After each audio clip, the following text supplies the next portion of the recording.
Halo semuanya, perkenalkan kami dari kelompok 4 yang beranggotakan saya sendiri, Anita Putri, dan kedua rekan saya yaitu Chelsea Lia dan juga Indri.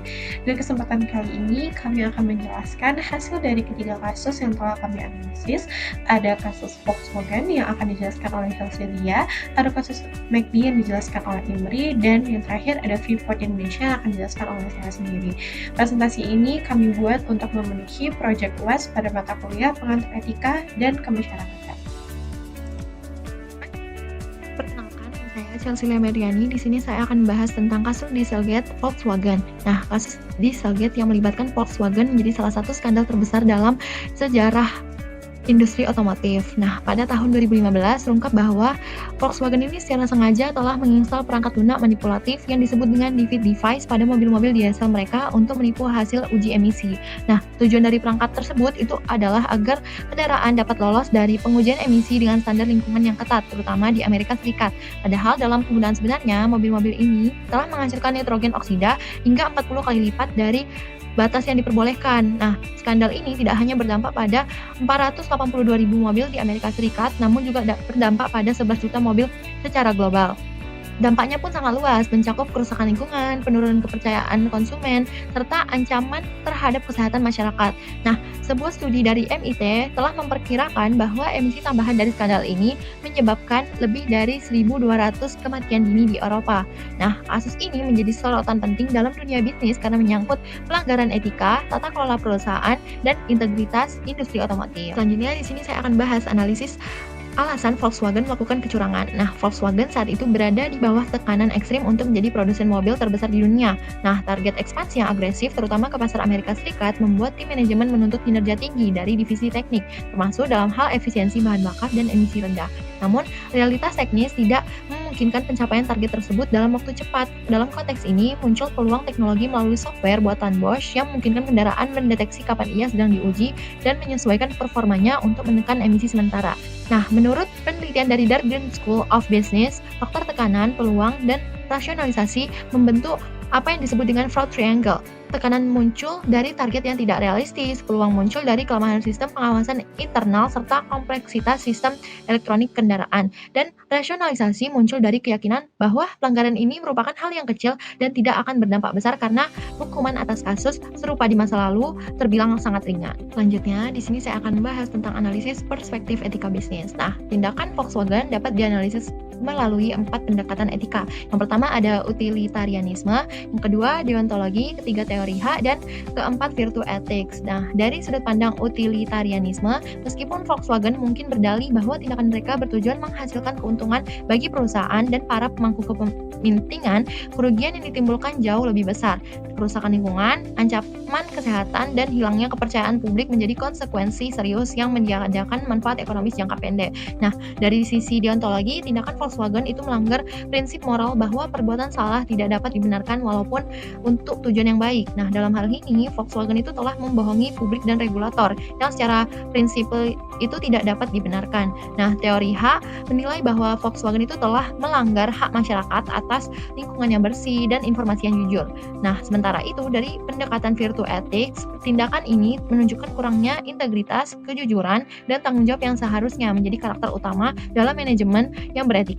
Nah, dari semua pendekatan ini konsisten dalam menilai bahwa tindakan Volkswagen itu tidak dapat dibenarkan secara etis. Nah, selanjutnya di sini saya akan bahas pelanggaran prinsip Good Corporate Governance atau biasa disebut dengan GCG. Nah, skandal Dieselgate itu menunjukkan pelanggaran serius terhadap prinsip GCG, khususnya pada transparansi, akuntabilitas, dan independensi.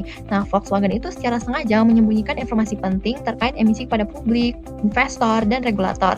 Nah, itu menunjukkan kegagalan dalam menjalankan prinsip transparansi.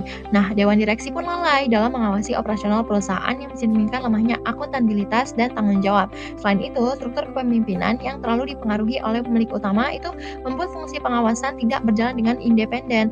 Nah, pelanggaran-pelanggaran ini memperlihatkan bahwa tata kelola perusahaan yang tidak sehat itu dapat membuka jalan bagi kecurangan besar dan berdampak sangat luas.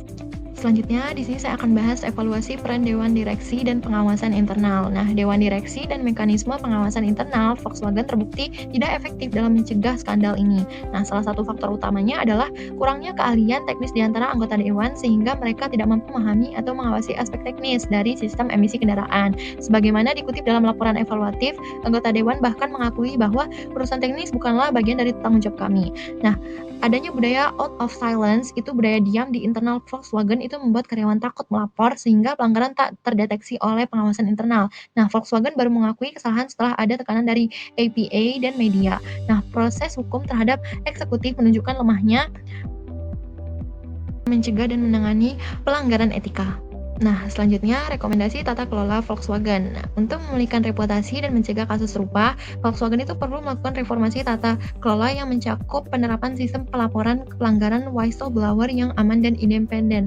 Nah, pembentukan komite audit dan etika dengan melibatkan pihak eksternal serta perombakan struktur insentif agar tidak hanya berfokus pada keuntungan jangka pendek, tetapi juga pada integritas dan kebutuhan. Nah, reformasi ini diharapkan mampu membentuk budaya perusahaan yang lebih etis, transparan, dan tanggung jawab. Sekian, terima kasih. Selanjutnya saya akan menjelaskan mengenai analisis kedua, yaitu Nike. Nah, perusahaan Nike ini adalah perusahaan multinasional yang terdiri dari Amerika Serikat. Perusahaan ini bergerak dalam bidang desain, pengembangan manufaktur, dan pemasaran global untuk pakaian, peralatan olahraga, alas kaki, serta aksesoris. Nah, Nike terdiri pada 25 Januari 1964 oleh Bill Bowerman dan Phil Knight dengan nama awalnya Blue Ribbon Sports. Perusahaan ini digantikan nama secara resmi menjadi Nike Inc. pada tahun 1971. Momen yang sangat penting dalam pertumbuhan Nike adalah saat perusahaannya meluncurkan produk sepatu yaitu Air Jordan yang bekerja sama dengan seorang pemain legenda basket yang bernama Michael Jordan pada tahun 1984. Sekarang Nike menjadi salah satu merek yang sangat terkenal sedunia dan juga terkenal dalam menjual merek olahraga terbesar dan paling berpengaruh di dunia. Saya akan mulai dari rumusan masalah pertama, yaitu penerapan etika dalam pengelolaan sumber daya manusia bagi Nike. Nah, Nike menerapkan prinsip etika pada pengelolaan sumber daya manusia melalui prinsip keadilan, kesetaraan, dan juga inklusi yang tinggi. Nike berkomitmen untuk menciptakan lingkungan kerja yang sehat dan inklusif bagi seluruh karyawannya. Perusahaan ini juga menerapkan pelatihan bagi karyawannya dan jalur pengembangan karir melalui program seperti Archway to Opportunity yang berfokus pada karyawan yang bisa melanjutkan pendidikannya sambil bekerja. Nah, perusahaan ini juga dapat mengikuti prinsip keberagaman dengan menerapkan kebijakan anti-diskriminasi dan juga anti pelecehan di tempat kerja atau di perusahaannya. Perusahaan ini juga ada menyediakan pelaporan internal yaitu whistleblower system untuk menjaga transparansi dan bisa memberikan perlindungan terhadap hak-hak karyawan. Rumusan masalah kedua adalah diskriminasi pada perusahaan Nike. Nah, terdapat beberapa kasus diskriminasi pekerjaan yang telah terjadi di Nike. Kasus ini sangat mencolok dan terjadi pada tahun 2018 ketika beberapa mantan karyawan perempuan mengajukan gugatan hukum mengenai perusahaan karena dugaan diskriminasi upah, promosi yang tidak adil, serta pelecehan di lingkungan kerja yang tidak ditanggapi serius oleh manajemen dan divisi HR-nya Nike. Di samping itu, Nike pernah mengalami gugatan atas perlakuan diskriminatif terhadap karyawan yang berkulit hitam di toko Nike Town, Chicago, dan dugaan ini pemberian gaji lebih rendah kepada karyawan dan latar belakang etnis tertentu. Maka dari itu, penyebab terjadinya diskriminasi ini adalah lemahnya pengawasan internal, kurang pelatihan etika bagi manajemen tingkat bawah, serta juga tidak meratanya penerapan kebijakan anti-diskriminasi di seluruh unit waralaba, yang juga mungkin memiliki tingkat otonomi yang berbeda dengan yang lain. Rumusan masalah ketiga adalah Nike menjalankan mengenai Good Corporate Governance yaitu GCG. Nah, Nike ada menjalankan prinsip transparansi dengan pelaporan rutin dalam bentuk laporan tahunan, keuangan, dan juga laporan keberlanjutan yang laporan tersebut bisa diakses oleh publik. Nah, perusahaan ini dapat memiliki struktur organisasi yang sangat jelas dan mempunyai sistem pengawasan yang kuat melalui dewan direksi independen yang mengawasi visi dan misi perusahaan dengan objektif. Nah, secara akuntabilitas dan tanggung jawab, perusahaan Nike memiliki sistem audit internal dan eksternal yang bisa memastikan bahwa proses operasional dalam perusahaan dapat berjalan sesuai dengan hukum dan standar etika negara. Nike juga dapat menerapkan prinsip keadilan, fairness, melalui komitmen terhadap praktik bisnis dan perlakukan setara terhadap seluruh pihak. Pada rumusan masalah yang terakhir yaitu penerapan corporate social responsibility oleh Nike dan dampak saat tidak dijalankannya. Nah, Nike dapat menjalankan program Move to Zero, yang program ini berfokus kepada mengurangi emisi karbon dan limbah sampai nol. Nike juga menggunakan bahan daur ulang dalam semua produk-produknya dan meningkatkan energi di fasilitas produksinya. Tidak hanya itu, Nike juga mendukung komunitas dengan menerapkan program olahraga baik untuk anak muda, pemberdayaan perempuan, dan juga kolaborasi dengan organisasi sosial untuk meningkatkan akses pendidikan dan gaya hidup yang lebih sehat pada berbagai wilayah. Nah, ini termasuk kepada negara-negara yang berkembang tempat Nike beroperasi. Jika Nike tidak menjalankan prinsip CSR dengan baik dan konsisten, hal ini menimbulkan dampak yang tidak bagus atau negatif kepada perusahaannya, seperti penurunan kepercayaan pelanggan, tekanan dari media sosial, dan juga potensi boykot. Nah, selanjutnya saya akan membahas dan menganalisis kasus dari PT Freeport Indonesia. Jadi, PT Freeport Indonesia ini itu udah beroperasi di Papua sejak tahun 1960-an. Namun, operasinya ini itu menimbulkan persoalan serius seperti pencemaran lingkungan, khususnya itu di Sungai Ajwa. Nah, ada juga konflik sosial dengan masyarakat setempat.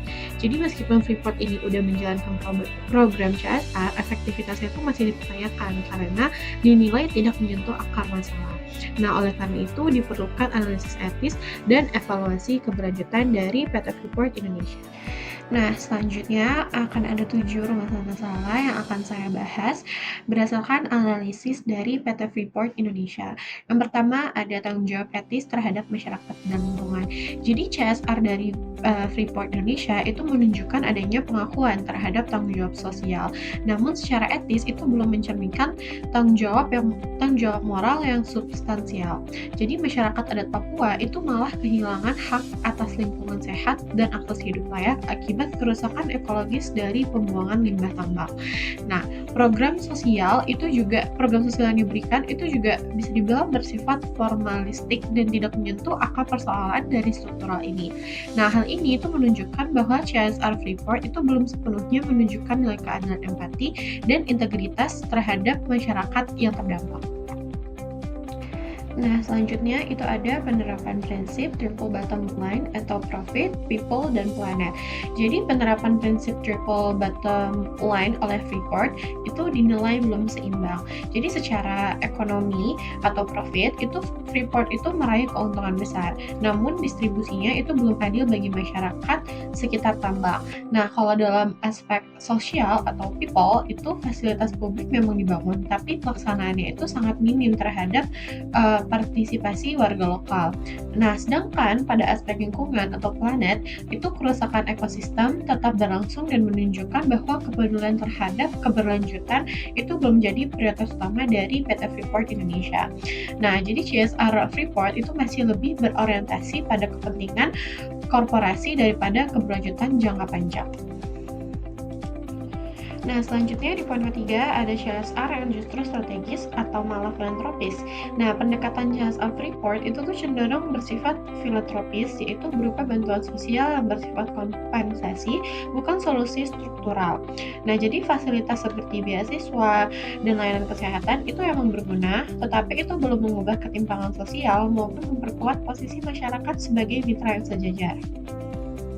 Nah, CSR yang strategis itu harusnya tuh mengintegrasikan nilai sosial dan lingkungan ke dalam model bisnis inti. Namun hal ini belum sepenuhnya terlihat pada praktik Freeport Indonesia saat ini.